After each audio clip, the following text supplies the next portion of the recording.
ओम नमो भगवते वासुदेवाय नमः। राधे कृष्णा दोस्तों, कैसे हैं आप सब। भगवान करे आप सभी की लाइफ खुशियों से भरी हो, आप सब अपनी लाइफ में खुश हो। और हाँ, अगर नहीं खुश है तो खुश रहना सीख लीजिए, क्योंकि यही ज़िंदगी है। ज़िंदगी में हम जितना ज़्यादा खुश रहेंगे ना, मुश्किलें अपने आप ही हमसे दूर हो जाती हैं। कई लोग ऐसा बोलते हैं ना कि ये काम कर लेंगे, ये मुश्किलें हटा देंगे तो हमारी मन का बोझ हल्का हो जाएगा, हम खुश रहना शुरू कर देंगे। लेकिन ये गलत फहमी है आपकी। अगर आप खुश रहना सीख लेते हैं तो याद रखिएगा, आप हर टाइम जो खुश रहने का सोच लेते हैं ना तरीका, तो आपके पास मुश्किलें आने से भी घबराती हैं। दोस्तों, आज एक ऐसी कहानी मैं आपके शेयर करने वाली है, एक बाप बेटी की, एक ऐसे बाप की जो अपने बेटे की चिंता में डूबा रहता है। देखिए, चिंता करना मतलब आप सोचते हैं कुछ चीज़, ठीक है, कोई बोलते नहीं कि हाँ, कई बारी हम लोग बोलते हैं कि ज़्यादा सोचना सेहत के लिए हानिकारक होता है। हाँ, ये ठीक है, लेकिन कई बारी ऐसा भी है। देखिए, आगे के हमारे जो वैज्ञानिक लोग गए हैं, कितने बड़े बड़े कारनामे किए हैं, वो तो सोचकर ही अपने काम को अंजाम दिए हैं। लेकिन सोच ऐसी भी रखनी चाहिए, नेगेटिव नहीं, पॉजिटिव सोच रखिए। और नेगेटिव सोच से क्या होता है, हमारी जो नेगेटिव हम सोच तो रख लेते हैं, उससे क्या होता है, हमारी जो जितने काम होते हैं उल्टे फुल्टे होने लगते हैं, हमारी सेहत खराब होने लगती है। इसीलिए कहते हैं सोचिए, लेकिन अच्छा सोचिए, बुरा नहीं। आपने देखा होगा नदी का पानी जो होता है वो सीधी एक दिशा में बहता है। अगर वही पानी वो इधर उधर डगमगा कर बहेगा तो क्या होगा, हमारे लाइफ को नुकसान पहुंचा सकता है। जिस तरह से नदी का पानी एक ही दिशा में बहता है, समझ लीजिए उसको पता है कि मुझे एक ही दिशा में जाना है, उसके लिए एक ही दिशा की तरफ सोचता है और अच्छा सोचता है। तो इसी तरह हम भी तो कर सकते हैं ना कि हम भी एक ही चीज़ के बारे में सोचें जो हमारे लिए अच्छा है, हमारी लाइफ को अच्छा करने वाला है। आप देखते होंगे कि जब सर्दियाँ आती हैं, अब सर्दियाँ आने भी वाली हैं, तो सर्दियों में लोग क्या करते हैं, आग जलाकर आग को सेकना पसंद करते हैं, तापते हैं आग को। लेकिन क्या आपने देखा है कि आग को वो दूर से ही तापते हैं, नज़दीक तो नहीं जाते। ऐसा तो नहीं कि आग के अंदर हाथ डालकर पूरे बदन को गर्म करते हैं। गलत है ना ये, क्योंकि उनको पता है कि अगर हम इसमें हाथ डालेंगे तो हमारे हाथ जल जाएंगे, इसलिए वो दूर से ही आग को सेकते हैं। सेम ऐसी चीज़ है, उन्हें पता है, वो सोचते हैं, इस बात को सोच रहे हैं कि अगर हम इसके पास इस तरह से अंदर की तरफ हाथ डालेंगे तो हमारा हाथ जल जाएगा। नुकसान वाली चीज़ वो सोचते हैं कि नुकसान वाली नहीं, हमें अच्छी वाली सोच रखनी है। सोच कैसे रखनी है हमें, ऐसी सोच जो हमारे लाइफ के लिए अच्छा हो, हमारे माइंड के लिए अच्छा हो, हमारी लाइफ जो चल रही है, भविष्य आ रहा है, उसके लिए अच्छा हो, और हम दूसरों को भी अच्छा सीख दे सके। इसीलिए कहते हैं सोचिए, सोचने से किसी ने रोका, दिन भर सोचिए, रात भर सोचिए, लेकिन ऐसा सोचिए जो आपके लिए अच्छा हो। आप ऐसा भी नहीं कि सोच ऐसा मत रखिए कि आपकी सेहत खराब हो जाए। तो चलिए शुरू करते हैं ये वीडियो। एक पुराने समय की बात है ये उस समय की बात है जब इतनी ज़्यादा यातायात के साधन नहीं थे, लोग पैदल ही यात्रा तय करते थे, तांगा खींचते थे। तब की बात है, एक गांव में एक अशोक नाम का लड़का था और उस गांव का नाम था श्यामनगर, ठीक है। तो उस गांव का नाम श्यामनगर, उसमें एक अशोक नाम का लड़का था। अशोक नाम का लड़का मतलब वो ऐसा लड़का था जो गरीब तो था, मतलब उसकी माँ बचपन में ही गुजर गई थी। उसके ज़िंदगी में एक पिताजी थे जो उसके सहारा थे और उसके साथ रहते थे। तो वो उससे ना कभी भी गलत बर्दाश्त नहीं होता था। मतलब गांव में जितने लोग अगर कुछ गलत करते थे, किसी के साथ अन्याय करते थे, तो बहुत क्रोधित होता था, और जब तक उसको इंसाफ ना दिला दे तब तक वो हार नहीं मानता था। तो इसकी वजह से क्या था, उसके बहुत सारे दुश्मन बन चुके थे उसके गांव में। अब देखिए, जो गलत करेगा उसको तो दुश्मन बनेगा ही ना, वो तो चाहेगा कि मुझे क्यों रोक रहा है। लेकिन जिसके साथ ये अच्छा हो जाता था तो वो उसको देवता मानते थे कि हमें इसने इंसाफ दिलाया है। जहाँ पर अच्छे लोग हैं वहाँ बुरे लोग भी हैं, ये आप जान लीजिएगा। आपको ऐसा कहीं जगह नहीं मिलेगा जहाँ पे सिर्फ अच्छे लोग मिले। अच्छे लोग के साथ बुरे लोग हैं, बुरे के साथ अच्छे हैं। और अशोक को ये कभी बर्दाश्त नहीं होता था कि कोई किसी का नुकसान करे, कोई किसी की बेइज्जती करे या कोई किसी को तकलीफ दे। इसलिए वो अधिकतर लोगों की नज़र में खटकता था और उसे बहुत दूर दूर तक व्यापार करना जाना पड़ता था। कभी कभी 2-3 दिन भी लग जाते थे घर वापस आने में। और उसके पिता इस बात से बहुत घबराए रहते थे कि मेरे बेटे इस जवानी की हालत में कुछ गलत ना कर बैठे, क्योंकि उसके बहुत सारे दुश्मन बन बैठे हैं। इस बात का उसे बहुत उनके पिता को डर रहता था। उसका रोज का काम था जो मालगाड़ी लेकर जाता था, जो तांगा खींचता था और 2 दिन बाद शहर से वापस आता था। तो ऐसे ही एक दिन वो चला गया, अपने जो माल जैसे लोड करके लेके चला गया और चला गया। तो उसे तो कम से कम 3 दिन लगने थे आने में। और इसके जो दुश्मन थे, यानी कि जो जिनकी आंखों में ये खटकता था, वो समझ चुके थे कि इसकी कमजोरी जो है ना इसके पिता हैं। अगर हम इसके पिता को कमज़ोर कर देंगे ना तो ये कभी कमा ही नहीं पाएगा और कहीं जा नहीं पाएगा। अब देखिए दुश्मन कैसे कैसे लोग होते हैं। तो अब क्या है, अब वो पहुंच गए उसके पिता के पास दूसरे खबर पहुंचाने के लिए। गांव में अफवाह फैला दिया कि अशोक के तांगा जो है खाई में गिर गई और अशोक का पता नहीं है, शायद वो मर गया है। कम से कम 4 दिन बीत गए थे। अशोक के पिता को जैसे ही ये दूसरे दिन खबर मिली, अशोक के पिता पूरे टूट से गए और खड़े खड़े वहाँ बेहोश हो गए। वहाँ के कुछ लोग जो अशोक को देवता मानते थे उठा कर ले गए उसके पिता को, वैद्य के पास ले गए। वैद्य जी ने दवाई दी, होश आया और वो ठीक हो गए, लेकिन अंदर से वो पूरे अधमरे हो गए थे। उन्हें बस अपने बेटे की तलाश थी। वो चाहते थे कि एक बार मेरा बेटा मेरे सामने आए और मैं उसे देख लूं। बहुत ज़्यादा चिंता कर रहे थे। 4 दिन बाद जब अशोक घर पहुंचता है तब वो देखता है, उसे पता लगता है बाहर से ही, जैसे ही वो घर में आने वाला था तो शहर के जितने जो आसपास के लोग होते हैं कहते हैं आप तो जिंदा हो। तो सभी इसको कैसे खबर पहुंचा दिया था कि आपका तांगा खाई में गिर गया था और आपको मर चुके हो, आपके पिता की तबीयत खराब हो गई। भागा भागा घर आता है, पिता को देखता है। पिता उसकी तरफ देखते हैं, उसकी आंखें भर आती है, बेटा तू तो जिंदा है। बेटा बोलता है पिताजी मुझे क्या हो सकता है, आपका आशीर्वाद मेरे साथ है, क्या हो सकता है। लेकिन पिता तो पूरा कमजोर हो चुके हैं, वो अंदर से पूरा टूट चुके हैं। अब उन्हें संभालना मुश्किल हो गया है। किसी तरह से उसने अपने पिता को समझाया, बिठाया, खिलाया और बोला कि पिताजी आप चिंता मत करो, मुझे कुछ नहीं होने वाला, मैं ठीक हूँ। लेकिन जिसने ये गलत फहमी फैलाई है ना, आपको कैसे पता चला? तो उन्होंने बताया मुझे गाँव के लोगों से पता चला। तो उसे पता चल गया कि सभी जो जिनकी आंखों में खटकता है उन्हीं के कारनामे। उसने प्रण लिया कि मैं उन सभी का मुकाबला करूँगा। तब पिता ने उसको समझाया, बेटा अगर अब तू कुछ करेगा और अभी इसके बाद तेरा कुछ होगा तब मैं जिंदा नहीं रह पाऊंगा, इसलिए ये सब छोड़ दे, तू किसी के लिए लड़ना छोड़ दे और अभी भी छोड़ दे। अब पिता की बात सुन के बेचारा थम गया, क्या करे। पिता को इतना ज़्यादा पिता का ही इसके एक सहारा थे। लेकिन अब क्या है, उसके पिता उसे कहीं जाने ही नहीं देते थे। अब जब भी दूर दूर उसे माल लेकर जाना होता है, उसके पिता उसका हाथ पकड़ लेते हैं कि बेटा अब तुझे कुछ हो जाएगा तो मैं क्या करूँगा, मैं कहाँ जाऊँगा, तू मुझे छोड़कर मत जा। अपने पिता को बहुत समझाता है, पिता मुझे कुछ आप चिंता मत करिए, आप खाइए पीजिए, मैं तो सिर्फ माल देकर चला आऊँगा, कुछ नहीं होगा मुझे। लेकिन पिताजी समझेंगे कहाँ से? उन्होंने तो एक बार उनके मन में दिमाग में बैठा दिया गया है कि उसके बेटा कहीं जाएगा तो खाई में गिर जाएगा, तांगा गिर जाएगा। अब देखिए सोच इसी पर आता है कि हम अच्छा सोचेंगे तो हम डिप्रेशन में नहीं जाएंगे। लेकिन उसके पिता इतना ज़्यादा अपने बेटे को लेकर सोचने लगे कि उनकी तबीयत खराब होने लगी। अब बेटा चिंतित, अब उसके जो काम थे वो ठप पड़ने लगे, क्योंकि कोई उसे माल देना नहीं पसंद करता था। क्योंकि अब माल देना है तो उसे लेकर जाना होगा, लेकिन उसके पिता उसे जाने नहीं दे रहे थे। फिर उसने क्या किया, एक डॉक्टर के पास उसे ले गया।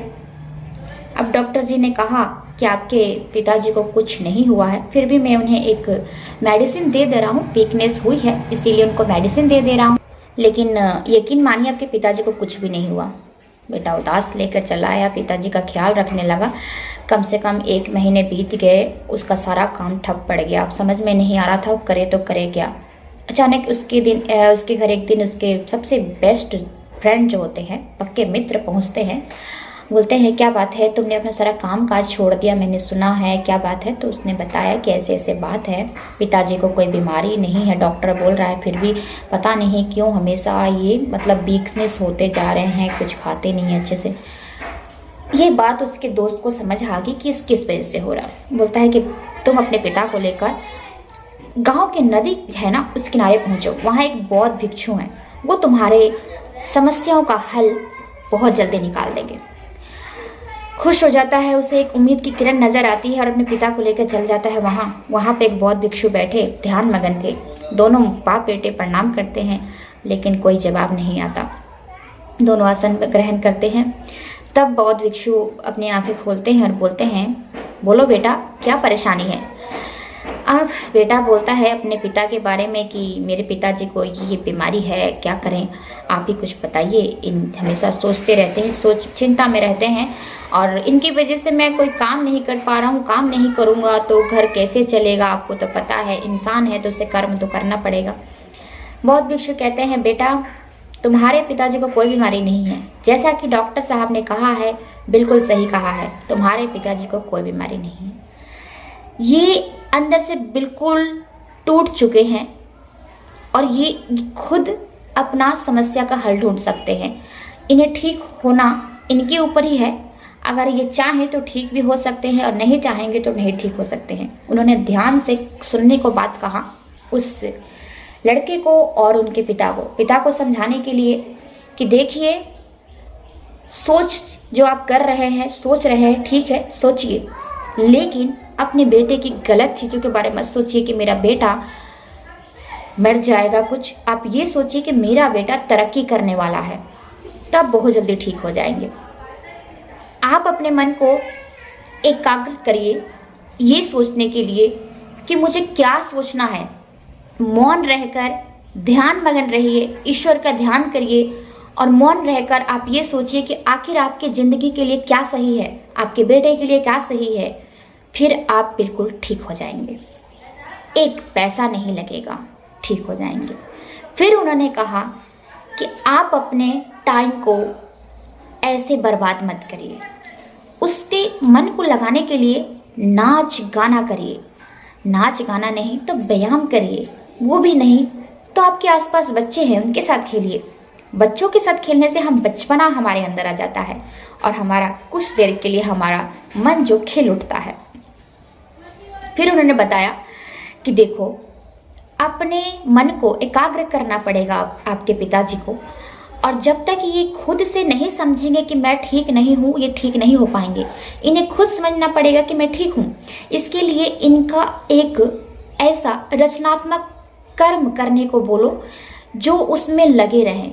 आपने देखा होगा कि अधिकतर घर में महिलाओं के बारे में बताया जाए तो मैं भी एक महिला हूँ, लेकिन मैं आपको बता देते मेरे साथ बहुत सारे मैंने काम करते, जैसे स्टिचिंग का काम, मेरा रसोई का काम, घर के सभी लोगों का ख्याल रखना, किसको क्या पसंद है बना के देना, स्टिचिंग में मेरी ननद को क्या पहनना है अगर वो बोलती है स्टिच करना, आसपास के लोगों का सिलाई करना।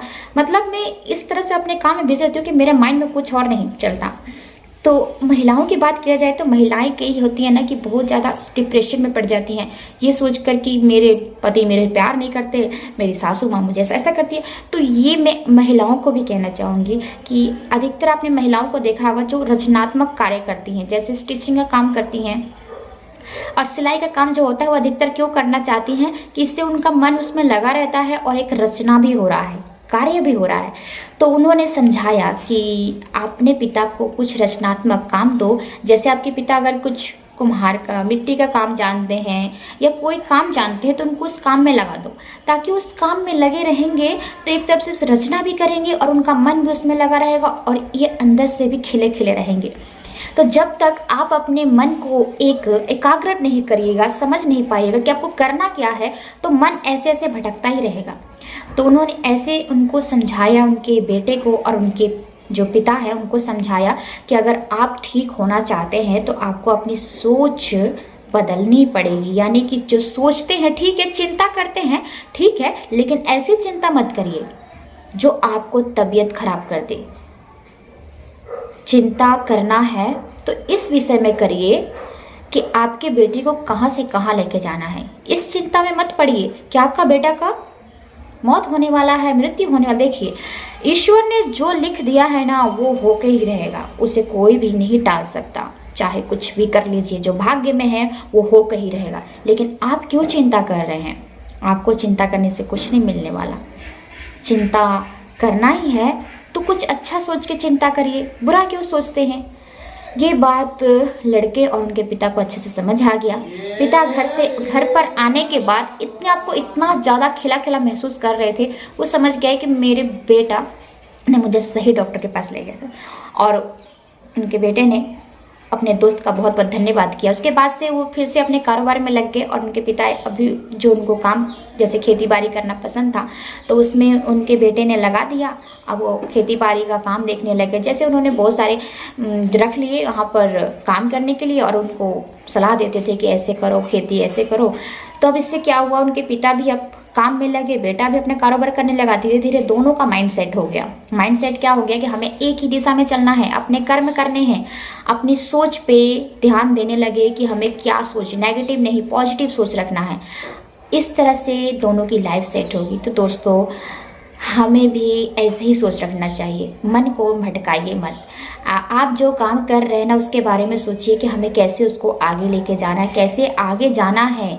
ये मत सोचिए कि हम मतलब हमेशा मैंने ये चीज़ देखा है, अधिकतर लोगों के माइंड में क्या होने लगता है कि जब अधिकतर लोग कुछ काम करते हैं ना तो उनके माइंड में बुरे बुरे ख्याल आने लगते हैं। वो क्यों आते हैं? क्योंकि आप उसे सोच रहे हैं।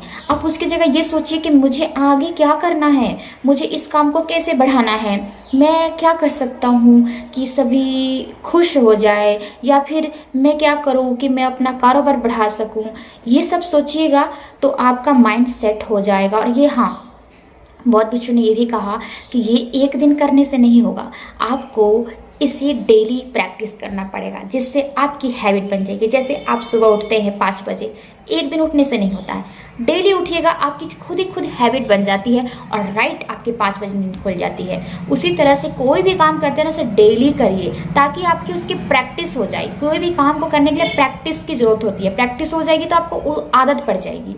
जैसे आप डेली अपना व्यायाम कर रहे हैं तो एक दिन मत करिए, डेली करिए तो आपको आदत पड़ जाएगी। इसीलिए जब हम कुछ सोच रखते हैं, कुछ पॉजिटिव सोच रखेंगे ना, तो डेली सोच जो पॉजिटिव सोचेंगे तो हमारी वो आदत बन जाएगी अच्छी सोचने की, और हम अंदर से भी एकदम ठीक रहेंगे।